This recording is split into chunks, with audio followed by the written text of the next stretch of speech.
প্রিয় বন্ধুগণ, পুরনো মন্দির থেকে কালীমাতাকে গতকাল স্থানান্তরিত করা হয়ে গেল, যার জন্য এতদিন বহরমপুর স্টেশনের পাশে চুয়াপুর আন্ডারপাসের কাজটা খুব ধীর গতিতে চলছিল। এবার আশা করা যাচ্ছে খুব শিগগির পুনরায় আন্ডারপাসের কাজটা শুরু হয়ে যাবে। সেই সঙ্গে স্টেশন চত্বরে চলছে অনেক কাজ। তাই কি কাজ চলছে এই স্টেশন চত্বরে সমস্তটাই থাকছে আজকের এই ভিডিওতে। তাহলে ভিডিওটা শুরু করা যাক। প্রিয় বন্ধুগণ, আমি এখন আছি বহরমপুর যে আন্ডারপাস যে তৈরি হচ্ছে তার ঠিক পাশেই সবুজ রঙের যে ঘরটা দেখতে পাচ্ছি, এটা পুরনো বিল্ডিং। এই পুরনো বিল্ডিং থেকে এই যে লাল রঙের ঘরটা, কালকে এখানে পুজো হয়ে ঠাকুরকে এই নতুন মন্দিরে স্থানান্তরিত করা হয়ে গেছে। এখানে কিভাবে এখানে স্থানান্তরিত হয়েছে এবং পরবর্তী কবে নাগাদ এই আন্ডারপাসের কাজ শুরু হতে পারে, সব নিয়ে আজকের এই আপডেট। আপনার সঙ্গে থাকুন, দেখতে থাকুন। দাদা, আপনার নামটা? গোপাল হালদার। আপনি এই শান্তিকানন এখানকার? চুয়াপুর বাড়ি আমার। চুয়াপুর। কালকে পুজো করে কালকে মাকে ওখানে মাকে নতুন জায়গায় রাখা হয়েছে মাকে। এখন সামনে ঈদে আছে, এর জন্য লেবাররা সব বাড়ি গেছে, দিয়ে মোটামুটি ঈদের পরে আন্ডারপাসটা চালু হবে। আশা করছি চালু হবে, খুব শীঘ্রই চালু হবে, আশা করছি চালু হবে। দেখতেই পাচ্ছেন এই যে নতুন যে মন্দিরটা নির্মিত হয়েছে, সেখানে মা কালীকে স্থানান্তরিত করা হয়েছে গতকাল। আনুষ্ঠানিকভাবে পুজোর মাধ্যমেই এই মাকে এই মন্দিরে স্থানান্তরিত করা হয়েছে। এই যে দেখতে পাচ্ছেন, এটা হচ্ছে পুরনো বিল্ডিং, পুরনো যেটা মন্দির, এটা হচ্ছে পুরনো মন্দির। এই পুরনো মন্দির আশা করা যাচ্ছে খুব শীঘ্রই ভাঙা হবে। এই যে আন্ডারপাসের যে কাজটা চলছিল, এই যে এটাই হচ্ছে আন্ডারপাস। ওই যে সামনে এটা হচ্ছে নতুন যে মন্দির, সেই নতুন মন্দির। আর ওই দূরে দেখতে পাচ্ছেন রেল লাইন, জুম করে দেখাচ্ছি, এটা রেল লাইন। ওইখানেই আন্ডারপাসটা রেল লাইনের নিচ দিয়ে, ফ্লাইওভারের নিচ দিয়ে এখানে আসবে। এই যে দেখতে পাচ্ছেন, এই যে আন্ডারপাসের কাজটা, এখানে লোহার পাত দিয়ে মুড়িয়ে দেওয়া আছে এবং নিচে এটা এই লাইনটা চলে গেছে, দেখতেই পাচ্ছেন একদম মেডিকেল কলেজের দিকে, একদম ফ্লাইওভারের পাশ দিয়ে। এই আন্ডারপাসের কাজটা এই মন্দিরটার জন্যে আপাতত বন্ধ ছিল। এই যে এখানে মন্দিরটা দেখতে পাচ্ছেন, এটা পুরনো মন্দির থেকে নতুন মন্দির যেটা, সেখানে স্থানান্তরিত করা হয়ে গেছে।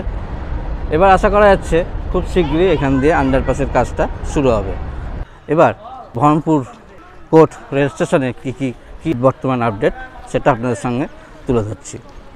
এই যে এখন আমরা চলে এসেছি বহরমপুর স্টেশন, যেখানে কনস্ট্রাকশন যেটা হচ্ছিল 1 নম্বর প্ল্যাটফর্মের পাশে, সেই বিল্ডিংটা এখন দেখতেই পাচ্ছেন একতলা ঢালাই হয়ে গেছে, দোতলা ঢালাই হয়ে গেছে।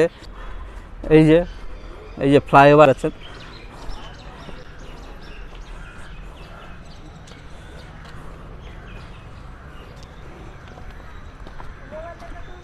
এই যে বহরমপুর কোর্ট রেল স্টেশনের আমি এখন 1 নম্বর প্ল্যাটফর্মের দিকে যাচ্ছি। 1 নম্বর প্ল্যাটফর্মের দিকে যে বিল্ডিংটা তৈরি হচ্ছিল,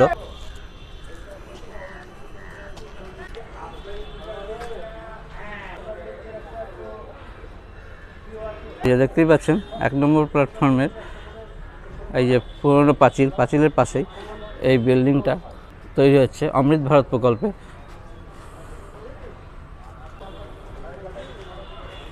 আপনারা তো আন্ডারপাসের ভিডিওটা দেখালাম, এবার আন্ডারপাস থেকে পাশেই যে 1 নম্বর প্ল্যাটফর্মে যে বিল্ডিংটা তৈরি হচ্ছে, এখন আমি ছাদে, এখন 3 তলার ঢালাই পর্যন্ত উঠে এসছে। উপর থেকে আপনাদের সাইডটা পুরো দেখাচ্ছি।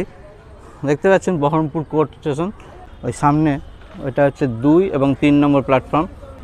আর ওই সামনে দেখতে পাচ্ছেন যে কনস্ট্রাকশন রড পড়ে আছে, সেটা হচ্ছে 4 এবং 5 নম্বর প্ল্যাটফর্ম। সমস্ত প্ল্যাটফর্ম জুড়েই কাজ চলছে। আমি এবার 1 নম্বর প্ল্যাটফর্ম থেকে 2 এবং 3 নম্বর প্ল্যাটফর্মে কী কাজ চলছে সেটা আপনাদের সামনে তুলে ধরব। আপনারা তো দেখালাম এআই বিল্ডিংয়ে কীরকম কাজ চলছে। এটা পুরো ইলেকট্রিক অপারেট এখান থেকেই হবে। এই যে ফ্লাইওভার, এই ফ্লাইওভারের নিচ দিয়েই যে আন্ডারপাসটা, এখান দিয়েই তৈরি হবে। সামনে বহরমপুর কোর্ট রেল স্টেশন। আর এইখানে দেখতে পাচ্ছেন এটা হচ্ছে কালী মায়ের মন্দির, এটা যেটা লাল সেটা হচ্ছে নতুন মন্দির, আর ওই সবুজ কালারের যে মন্দিরটা এটা হচ্ছে পুরনো মন্দির। আর এই যে উপরে ফ্লাইওভারটা ঠিক পাশ দিয়ে বেরিয়ে গেছে, ঠিক এই সবুজ রঙের মন্দিরের পাশ দিয়েই যে আন্ডারপাসের কাজটা চলছিল সেটা এবার শুরু হয়ে যাবে। এই যে দেখতে পাচ্ছেন এখানে সবাই, ফ্লাইওভার অনেক উঁচু হওয়ায় যাত্রীরা ভারী ভারী মাল নিয়ে বা সাইকেলে করে ওই ফ্লাইওভারের ওপর দিয়ে নিয়ে যেতে অসুবিধা হয়, সেই কারণেই তারা অনেকের সুবিধা হবে এই আন্ডারপাস হয়ে যাওয়ার ফলে। এই আন্ডারপাসের যে কনস্ট্রাকশানগুলো ঢালাই সেগুলো দেখতেই পাচ্ছেন এখানে কমপ্লিট হয়ে গেছে। চলুন সঙ্গে থাকুন, সামনে আপনাদের দেখাচ্ছি।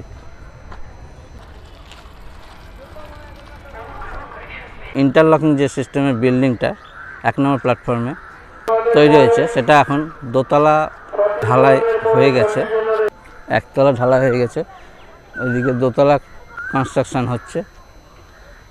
এদিকে যে ফার্মাগুলো দেখতে পাচ্ছেন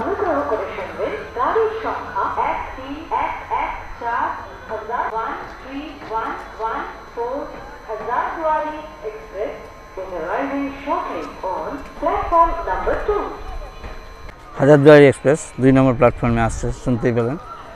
আর এদিকে দেখতে পাচ্ছেন 1 নম্বর প্ল্যাটফর্মে যে টাইলস বসানোর কাজটা, এটা লাল বসানো হয়ে গেছে, এই ডান সাইডটা বাকি আছে।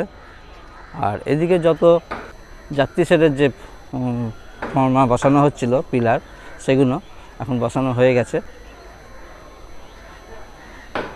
পিলারগুলো এখন রঙও হয়ে গেছে। আর ওইদিকে যাত্রী শেডের ফর্মা হয়ে গেছে কিন্তু উপরে ছাউনি হয়নি। এই যে দেখতেই পাচ্ছেন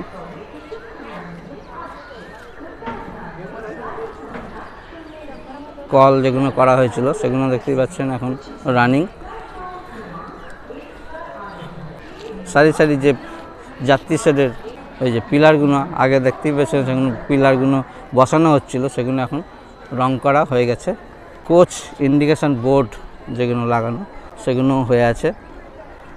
আর 2 এবং 3 নম্বর প্ল্যাটফর্মে এক্সকেলেটার এখন রানিং।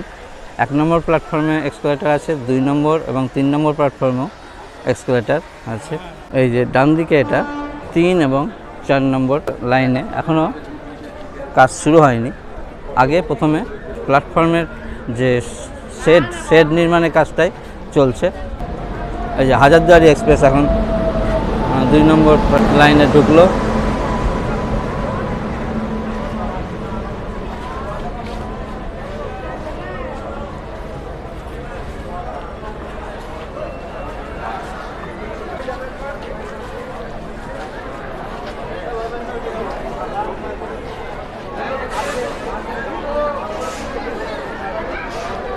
এই দিককার পিলারগুলো দেখতে পাচ্ছেন এখন রং করতে বাকি, প্রাইমার মারা হয়ে গেছে। পুরো প্ল্যাটফর্ম জুড়ে 2 এবং 3 নম্বর পুরো প্ল্যাটফর্ম জুড়ে দেখতে পাচ্ছেন যাত্রী শেডের যে স্ট্রাকচার করার জন্য যে পিলার বা ফর্মা, এগুলো পুরো প্ল্যাটফর্ম জুড়ে লাগানো হয়ে গেছে। এখন এই হাজারদুয়ারি এক্সপ্রেস 2 নম্বর প্ল্যাটফর্মে দাঁড়িয়ে আছে। আমি এখন 2 এবং 3 নম্বর প্ল্যাটফর্মে আছি। 2 নম্বর এবং 3 নম্বর প্ল্যাটফর্মে যাত্রী শেড পুরোটাই বাকি। যে যাত্রী শেড নির্মাণের জন্য যে ফর্মা বা পিলার দরকার, সে পিলারগুলো সমস্তই বসানো হয়ে গেছে। এবার ওপরে স্ট্রাকচার করে তার উপরে ছাউনি দিলেই এই লাইনের কমপ্লিট হয়ে যাবে।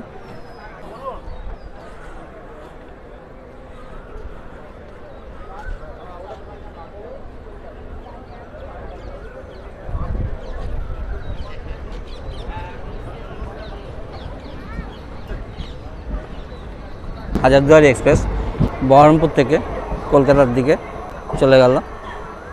এই হচ্ছে প্ল্যাটফর্মের শেষ, 2 এবং 3 নম্বর প্ল্যাটফর্মের শেষ।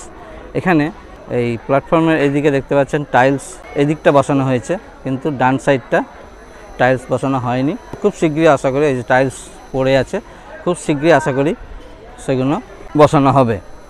আর পুরো স্টেশন চত্বরে যাত্রী শেড নির্মাণের যে পিলার সেগুলো সারি সারি সমস্তটাই বসানো হয়েছে এবং কোচ ইন্ডিকেশন বোর্ড তো আগে থেকেই বসানো ছিল। এই 3 এবং 4 নম্বর জঙ্গল হয়ে আছে এখনো।